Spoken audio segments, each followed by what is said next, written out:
Amigos, tenemos con nosotros, como siempre, un invitado especial y tenemos a Juan Gómez, que es el secretario de Energía de la Fuerza del Pueblo, con quien siempre abordamos temas que tienen que ver con el mundo eléctrico y cómo marcha la propuesta oficial y la reacción de las organizaciones y de los entendidos en materia de esta área. Buenas tardes y bienvenido aquí en estos tiempos de lluvia. Encantado, Leo. Sí, claro. Hay un tema ahí que tenemos todos los dominicanos, el tema de transporte, pero que cuando está un día lluvioso como de hoy se complica bastante. Uno viene con mucha inquietud, aunque uno esté conduciendo. Aunque uno esté conduciendo, así es. Realmente creo que es un tema que el gobierno, vemos que se hicieron unos anuncios en el aspecto de tránsito, pero ya uno tiene una aprensión porque tantos anuncios en tantas áreas, un gobierno que te declara 400 prioridades, donde hay 400 prioridades no hay ninguna, aunque tú pongas alguna de primero, y el tema de tránsito que tiene que ver con el área de energía también, porque no es solamente la cantidad de horas hombre que perdemos cada día, sino también la cantidad de combustible que se gasta de más el mismo deterioro de los vehículos, y en esos anuncios nosotros no vemos ampliación de infraestructura, que es lo que resuelve realmente el tránsito, y es un tema que nos preocupa a todos y tiene que ver con todas las áreas. Y peor aún, que se designa al frente del Intran una persona que no tenía nada que ver con eso.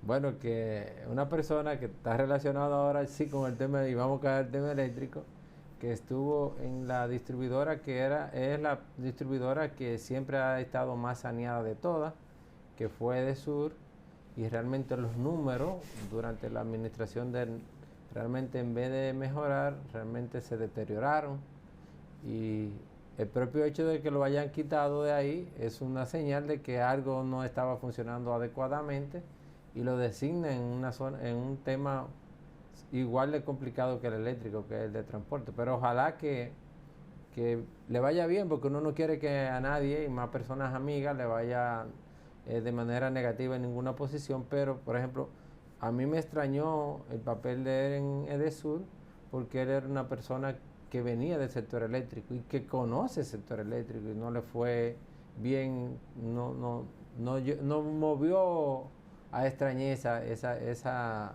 actuación de él en el sector eléctrico. Vamos, pero es que se repite la misma historia. Desde el sector privado no es lo mismo que la administración de la cosa pública.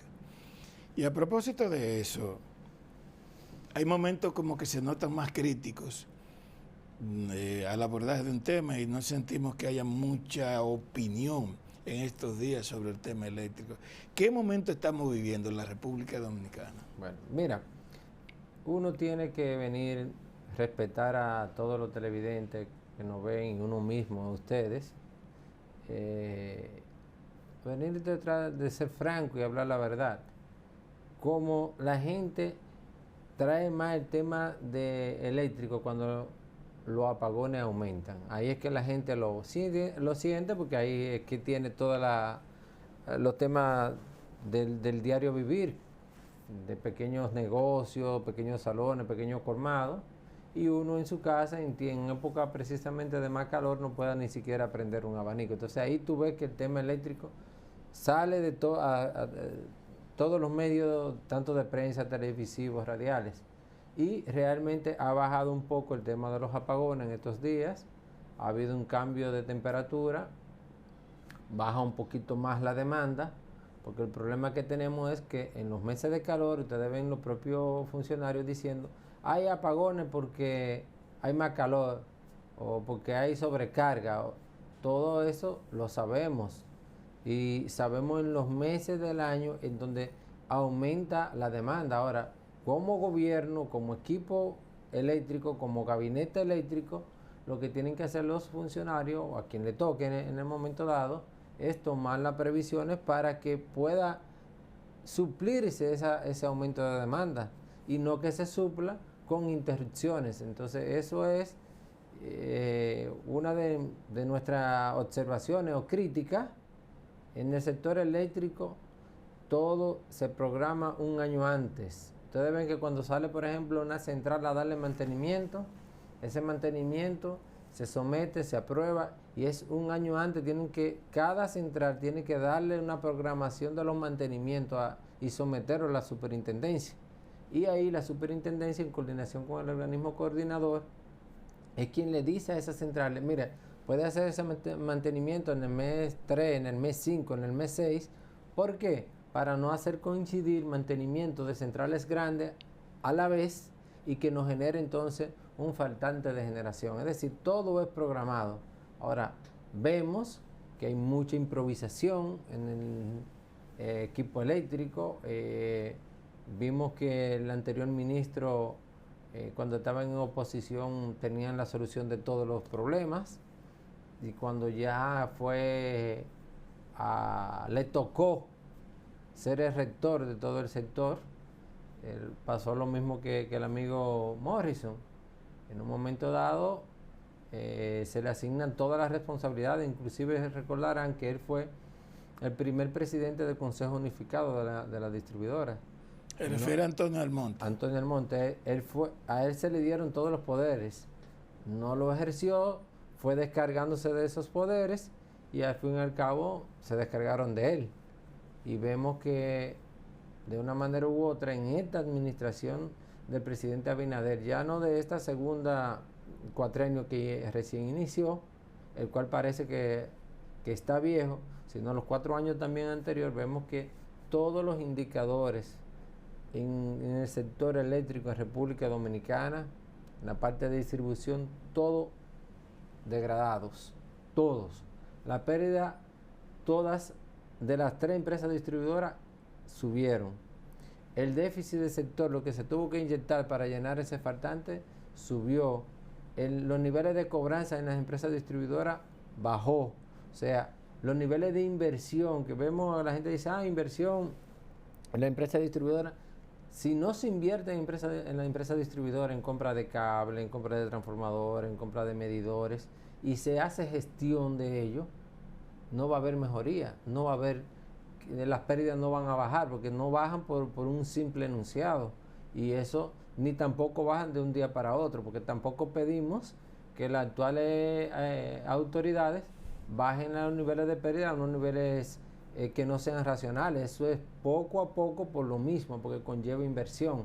No se hicieron la inversión, pero aún haciéndose las inversiones, Leo, si no hay gestión, como quiera las pérdidas no van a bajar, porque no importa que tú sanees la línea en un sector popular, si tú no tienes los suficientes recursos humanos para medir, para dar servicio, para acercarse a la población, para generar los contratos a esa población. O sea, si tú no haces ese tipo de gestión, no hay forma que las pérdidas se puedan manejar. Y cuando uno oye al actual director, este señor que está al frente ahora, y dice que hay una inversión para los medidores y transformadores, ¿es real?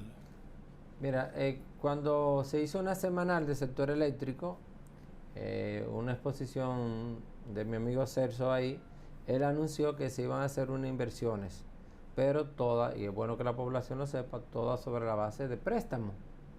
Ahora, ¿qué ocurre? Los préstamos no son de un momento a otro. Se lleva todo un procedimiento y que lo aprueben los organismos internacionales, y después de X número de meses o años es que vienen las erogaciones. Entonces, ojalá él reciba el apoyo del gobierno central, porque ningún funcionario, llámese como se llame, si no tiene el apoyo vital, que el gobierno lo ponga como prioridad, no podrá avanzar y los problemas van a seguir aumentando. Y lo vemos, esta gestión tiene, los meses que tiene, Celso ha hecho una serie de cambios en las empresas distribuidoras, pero cuando vemos los números también tenemos que ser justo en eso. Quizá el tiempo no sea para que ya baje las pérdidas o baje el déficit, pero por lo menos no quisiera que ya en 3, 4, 5 meses que han pasado, por lo menos se frizara las pérdidas. Tú dijeras, ok, está en 43, que está en 42, que se quede así mientras tanto y luego empiece poco a poco, cuando empiecen a llegar esa inversión, empiezan a bajar. Pero cuando tú ves con la misma data del gobierno, lo que hace es que sigue escalando y sigue escalando entonces el déficit. Entonces, a nosotros nos mueve a muy alta preocupación, porque ya pasaron 4 años, ya empezó el siguiente cuatrenio y vemos todos los indicadores en el área de distribución, todos con un nivel de devaluación en cuanto a los que tienen que ser positivos, han seguido creciendo en la parte negativa de la curva.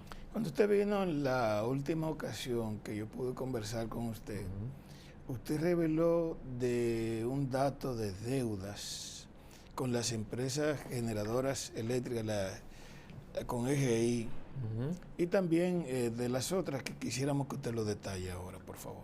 Muy bien, mira, hay unas declaraciones del gerente de la empresa de generación hidroeléctrica. ¿Qué es la empresa de generación hidroeléctrica?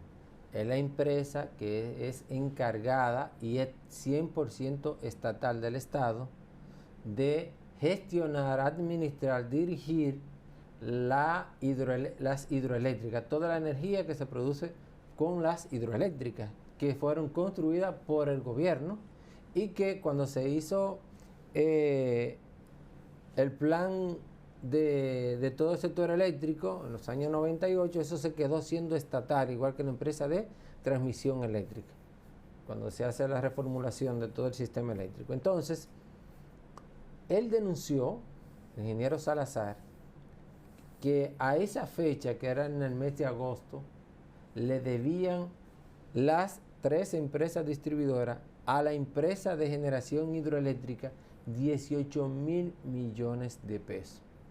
Posterior a ello también sale que la empresa de transmisión eléctrica, que es también 100% estatal, y que todos los agentes del mercado tienen que pagarle a ETED, porque por su línea de transmisión es que se transmite toda la energía del sistema. Entonces, que a ellos también les debían alrededor de 5,000 millones de pesos. Estamos hablando que la propia empresa estatales de distribución le deben a las empresas estatales de generación y de transmisión alrededor a esa fecha, agosto, de 23,000 millones de pesos. Ahora yo hago la siguiente pregunta.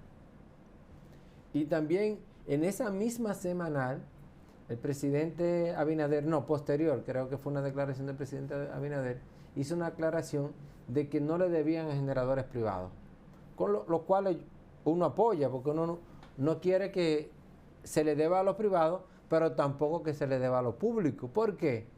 Porque la empresa de generación hidroeléctrica necesita fondos, recursos para toda la expansión que ellos tienen como empresa, para dar los mantenimientos adecuados a todas las centrales de generación hidroeléctrica, para trabajar con toda la parte de sedimentación de los embalses, para trabajar toda la operativa de la empresa. Entonces no podemos, por medio de las deudas, hacer quebrar esta empresa que es nuestra, que es de todo el pueblo dominicano, y es una empresa que es rentable, porque son inversiones de las hidroeléctricas que se vienen haciendo desde el tiempo de Balaguer.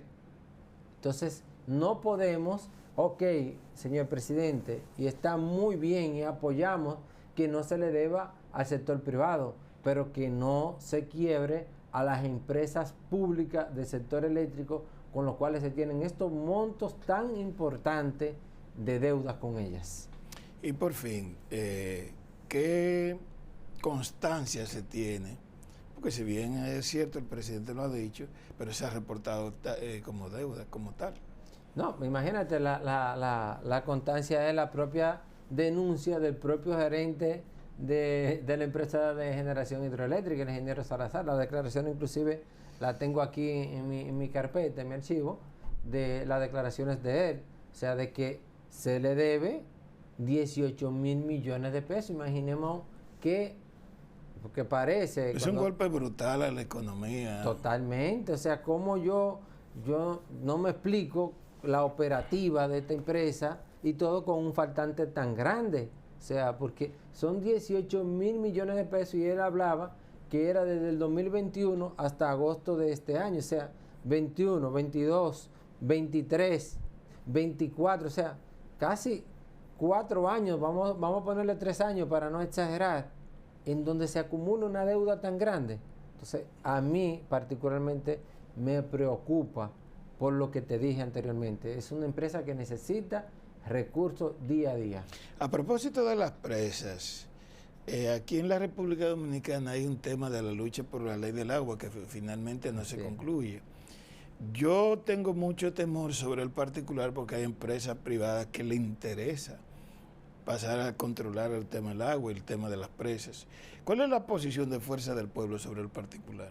No, recuerda que en la administración del presidente Fernández es que se hace toda la reformulación del sistema eléctrico.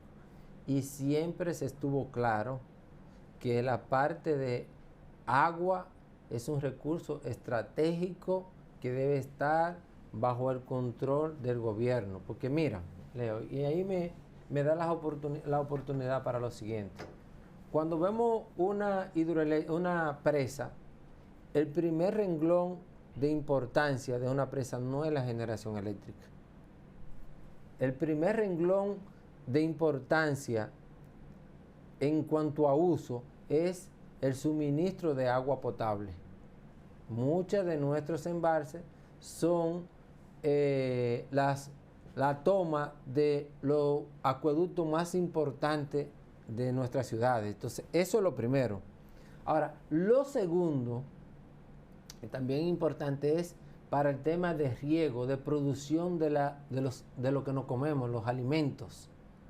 En tercer lugar es que si ya tengo resuelto lo del abasto del agua potable, si tengo resuelto lo del abasto para el riego, entonces ahí es que se puede turbinar el agua y producir electricidad. ¿Te entiendes? Entonces no es solamente cuando se trae el tema de la construcción de una hidroeléctrica, se ve todos estos elementos para que el proyecto sea realmente rentable y adecuado. Y hay un cuarto lugar, hay un cuarto renglón que es también muy importante, que es el tema de control de inundaciones. Se hacen embalses, porque si hay zonas del país que cuando hay X número de cantidad de lluvia que cae sobre una zona, inunda pueblo. Entonces tú haces presas para ese control de inundación. Entonces es bueno ver que, por ejemplo, en una presa convergen varias instituciones, converge EGIT, converge el INDRI, converge agricultura. O sea, ¿por qué? Porque hay muchos elementos. Porque, por ejemplo, si dependiera solamente de EGIT, a EGIT lo que le interesa es producir electricidad, pero cuando viene a ver a INAPA, le está haciendo falta esos metros cúbicos de agua que estoy turbinando para llevarla a la población dominicana. Entonces no voy a sacrificar una cosa por otra. Entonces, por eso hay una mesa de agua que maneja todos estos parámetros que quizás la gente no lo tiene tan y mire, como estamos llegando al momento final, ¿qué es lo que pasa con Montegrande y el entorno ahí? Bueno, mira, hay una denuncia de los moradores de algunos de los pueblos cercanos allá. Recuerden que no se inauguró la presa de Montegrande. El presidente Abinader inauguró el muro del embalse. O sea, y ese muro del embalse, como está el muro, se cerraron las compuertas, ya empezó a coger agua, es el lago. Entonces, llega el agua al embalse, entonces esa agua va hacia atrás. Entonces, hacia atrás se están produciendo inundaciones. Lástima que no lo podemos ver aquí en cámara, pero ahí yo tengo una foto de unas parcelas sembradas de plátano, en donde ya llegó el lago. Esto es en Hato Nuevo, en Asua, y se está produciendo esa queja de esos moradores, tanto de que habría que ver si donde se está inundando hoy día está en los mapas de inundación de diseño de la presa. Eso habría que verlo.